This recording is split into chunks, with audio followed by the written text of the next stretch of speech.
Thank you for joining us this morning at the Washington Foreign Press Center. Our speaker today is Ambassador at Large for International Religious Freedom, Samuel Brownback.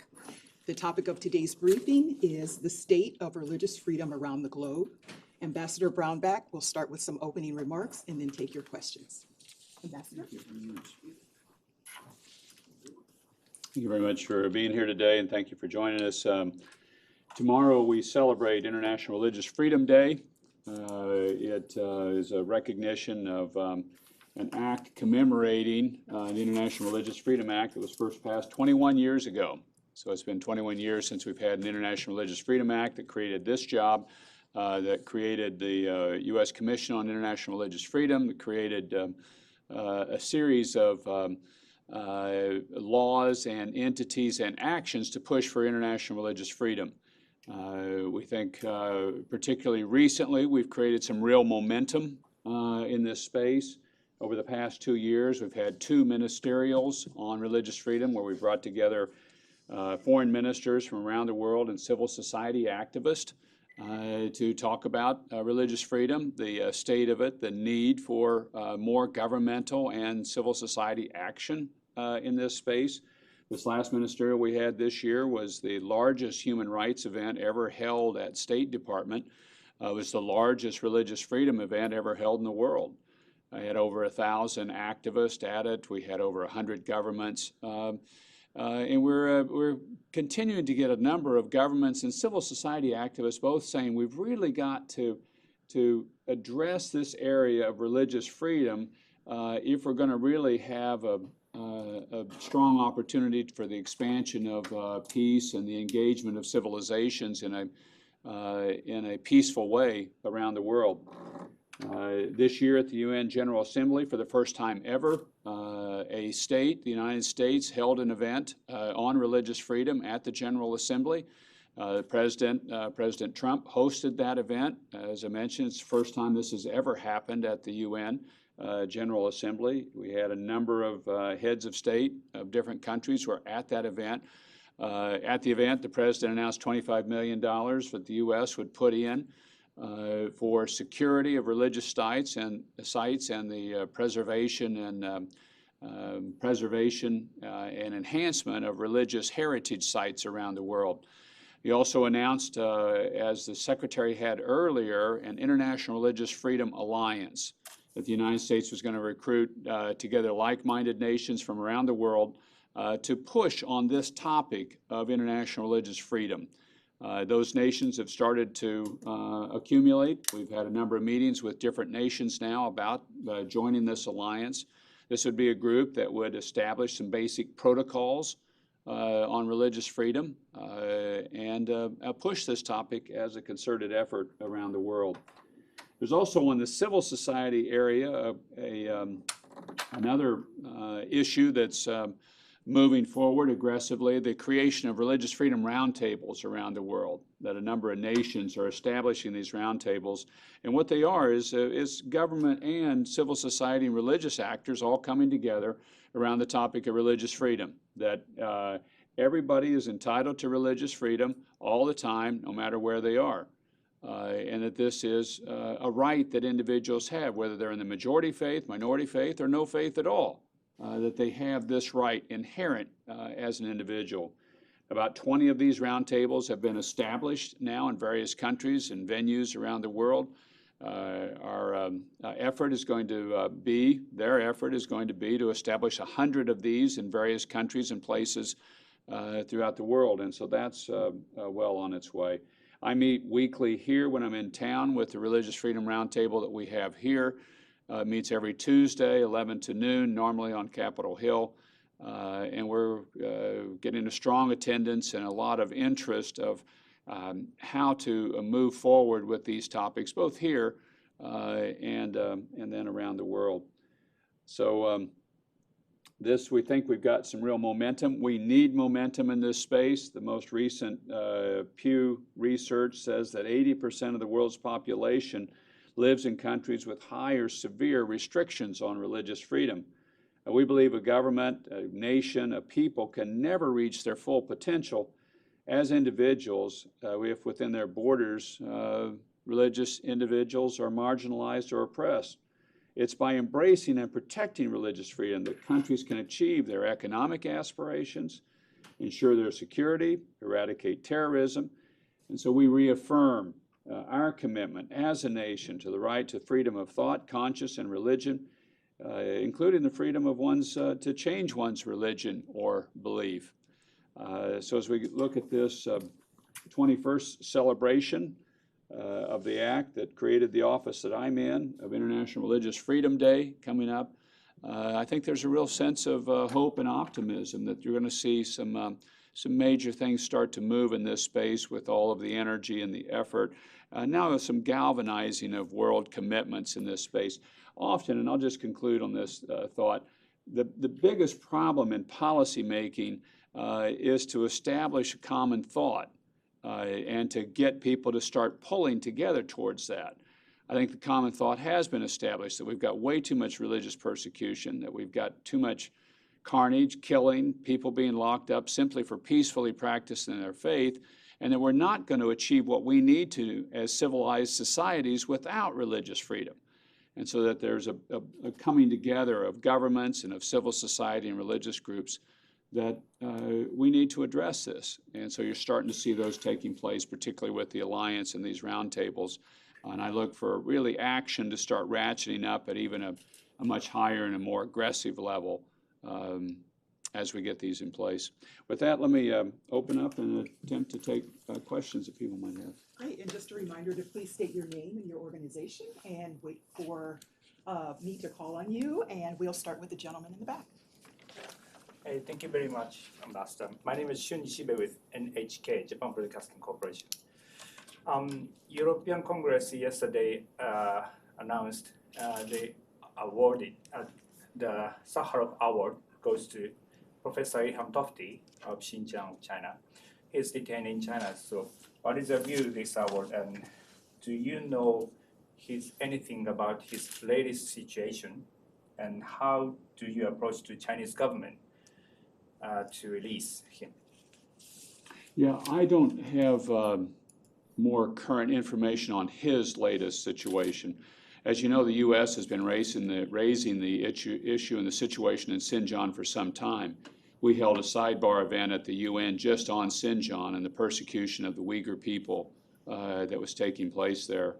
The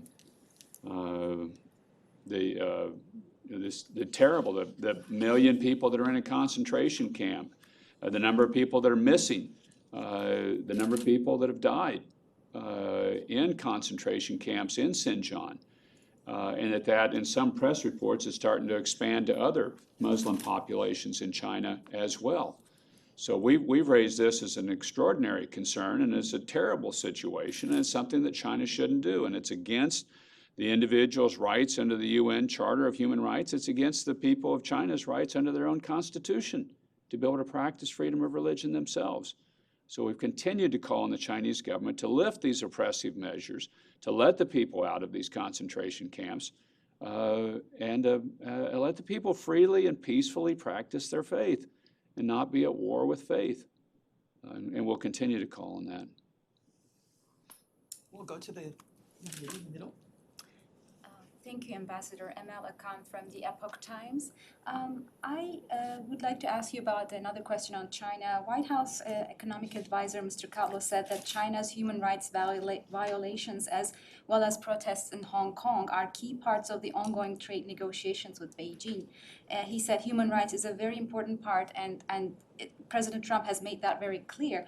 I'm wondering how much progress has been made with respect to human rights issues in China during the talks with Chinese delegation, and are you part of these talks? I was talking with Mr. Kudlow yesterday about this, and I'm very pleased that the human rights issues are being brought up with China. I think it's important that these be brought up and that they be put forward. There's not a formal set of talks like there are a formal set of trade talks going on. But the issues are being surfaced and put forward strongly by the United States and will continue to be put forward strongly in any venues that we have a chance to do. Just yesterday, the Vice President gave another major address about China and the issues of human rights and religious freedom that are lacking in China. So these issues, we're going to continue to press them forward, and we're going to press them in venues any chance we get, like we just did at the UN General Assembly. It's my hope that we're going to be able to, that the Chinese will agree at some point in time to start directly addressing with us and with other communities around the world their horrific record on religious freedom, on religious persecution that they're doing. And it's not just Xinjiang and the Muslims, it's House Church, it's Tibetan Buddhist, it's Falun Gong, it's in the entire, really, faith community. Pakistan in the back. This is Jahaz Ali from Airway News TV, Pakistan. Sir, I have two questions actually for you. The first is, sir, nearly 2 million people have been removed from the list of citizens in Indian state of Assam. Republican, the representative Ilhan Omar also raised some concerns on that. Sir, few media reports that it is being done on the basis of religion. Is it a matter of concern for you? Well, anytime a group of people are identified and then excluded based on faith, it's a matter of concern to us and I think to the global religious freedom community. Now, the particular case you're raising, I think I would want to, and I have been looking more factually into it. So I want to know completely what the set of facts are with it. But I've raised many of these cases in different settings around the world. Anytime you're excluding a group of people based on faith, that are peaceful practitioners of their faith. But I want to know, specifically more in cases like that, and that's what we are looking factually into it today. So there is a concerning situation in Indian-held Kashmir too. People are not allowed to practice their faith for the last many months, as there is a curfew and lockdown on the name of development in the Kashmir Valley. So would you like to also comment on that? Yeah, and it's the same situation. We believe people should be allowed to freely practice their faith wherever they are, whoever they are, as long as they're peacefully practicing their faith. And that applies everywhere all the time. And I'll be raising these issues. Again, these are things that we try to get all the factual setting and then try to raise them in constructive ways whenever we can and however we can, and we will do that. Thank you. Let's go in the back. Kitty. Thank you, Ambassador. My question is, because we know for years Chinese Communist Party has been trying to export this religious persecution overseas through its influence operation. Recently, people just found that for example, when they search on the Google website for what is Falun Gong, would automatically pop up on the top recommended by Google at the website controlled by Chinese government website. So just wondering, what do you think about how can we hold these American firms also accountable to stand up for our values and not become part of the Chinese persecution? Just as you're following is a robust debate in the country right now, whether it's the tech companies or it's sports entities. This is a big, robust debate, and it should be. These issues should be brought up, and they should be discussed. We stand for freedom of speech. We stand for freedom of religion. We believe these are rights that people are entitled to everywhere and all the time, that they're inherent with being an individual, that they're rights that governments should protect, and certainly applies to our citizens and people that are here. Then individuals and companies, they say, well, I'm looking at it this way, I'm considering that, but I think it's important that we constantly have this discussion and that we have it in a robust way as a way of really defending and continuing to educate and talk with people about what these rights are. I've been involved in this space for 20 years. these things constantly come up, and they come up on factual settings. You got a major principle, and you come up, okay, what about in this case? And then that's where you have a robust public discussion about it. Sometimes the Congress gets involved, sometimes it doesn't. Sometimes the administration gets involved, sometimes it doesn't. But I think that the important thing is that there's constantly really a reaffirmation of these basic principles that people are entitled to, and that they're entitled to in practice, not just in theory, and that then they have to be determined in a specific type of setting. But I think we're always at our best as a nation when we're standing on fundamental principles, and we stand there regardless of who's on the other side, but we stand for these basics: religious freedom, freedom of speech, freedom of assembly, that these are your rights as individuals, and they apply all the time. Let's go to Egypt. Thank you, sir. I mean, I'm Thomas Korgisyan for Ahram Weekly, Egypt. I will try to talk more about the forest and the trees. And I followed you almost for 20 years in your religious freedom or this career that you have it in different places. And it seems that over years, the religious freedom is not improved. As a matter of fact, I mean, with all my respect of the people who are trying to say different thing, how do you see that this can be handled in a better way, or in a way that is become more practical and people face what they are doing or what they are not doing in regarding? I mean, you mentioned the roundtable discussions. I mean, from your perspective, what is the obstacle that others are facing or we are facing here in the United States in talking to each other frankly and about everything related to religious freedom, even though, I mean, I'm not sure if the religious freedom include those who are not even believing in religious, which is a factor important in this time in 2019 and in any time. Yeah. So can you reflect a little bit part of your experience regarding this bigger question that I'm trying to raise, instead of being geographically here or there or this country or that religion or that religion? Thank you. No, I think it's a fair question, and you look at the raw numbers and you'd say the situation's gotten worse. It's not gotten better. And I think that's accurate. If I look at the raw numbers, I do think there has been a momentum shift within the past year, and particularly that a number of Western countries are now starting to say, we've got to go at this issue. I think for a long time the West wanted to just not deal with the issue of religion and just hope it kind of went away over time.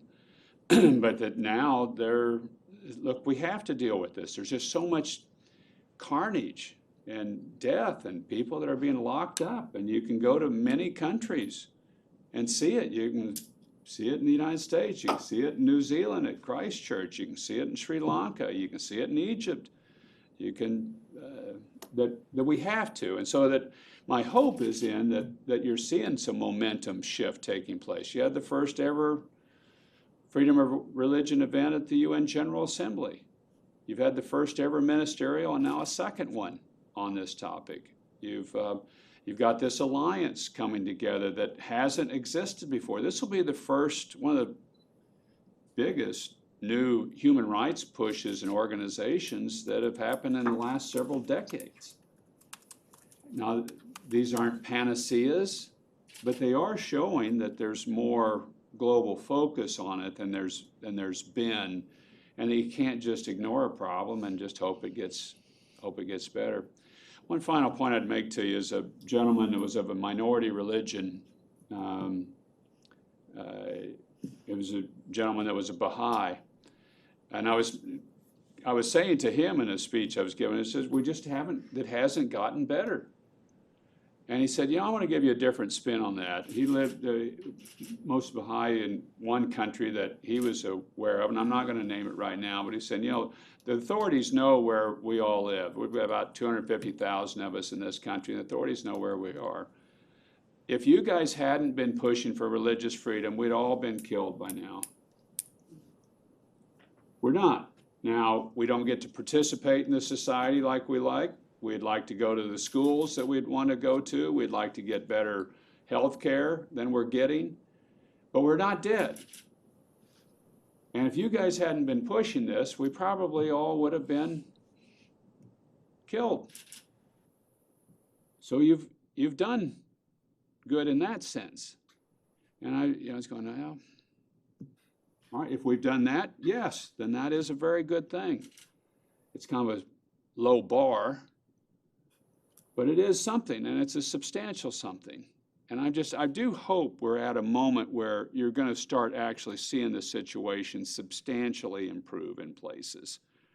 And that there's this momentum, because as you noted, I've been around this topic a long time. I've not seen this kind of momentum before. I've never seen an administration like this one lean into the topic like this one is, the Trump administration.